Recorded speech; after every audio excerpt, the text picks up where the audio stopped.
Good evening. We begin tonight with Arkansas state government bolstering its cybersecurity capabilities as funding for cybersecurity on the federal level is cut. And a recent executive order from the president has raised some questions about potentially diminished federal support for state-level cybersecurity. Channel 7's Andrew Mobley joins us now here live in our studio with more on this story. Andrew.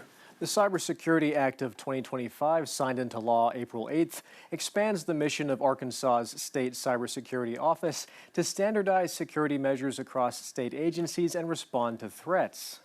We need to have a coordinated effort to ensure that we don't have any gaps. Until now, cybersecurity among state agencies has not been coordinated, but increasing cyber threats and attacks on Arkansas agencies, businesses, and citizens now demand the state take the initiative. The goal here is we're trying to establish cybersecurity governance and cybersecurity framework and consolidation with a common set of cybersecurity standards. The new legislation was in the works over a year ago, but it couldn't have come at a better time. For years, Arkansas could count on CISA, but the federal agency is undergoing big budget and job cuts. The State Board of Election Commissioners was recently notified that the Department of Homeland Security is defunding CISA's Elections Infrastructure Information Sharing and Analysis Center, potentially leading to serious ramifications and less coordination with the federal government on election security. The federal government is going through some changes, and CISA is affected by that as well.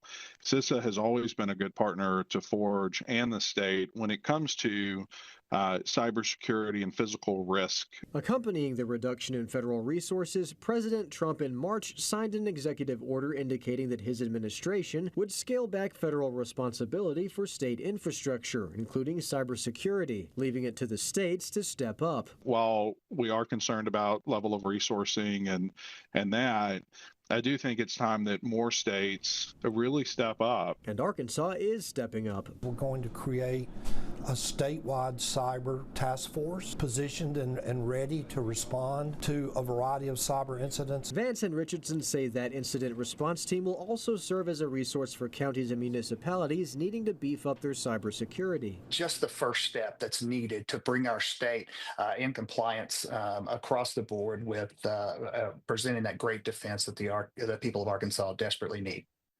Vance told Channel 7 that the plan is to start forming the incident response team in the summer and have a cybersecurity governance structure in place by the end of the year. On your side, I'm Andrew Mobley.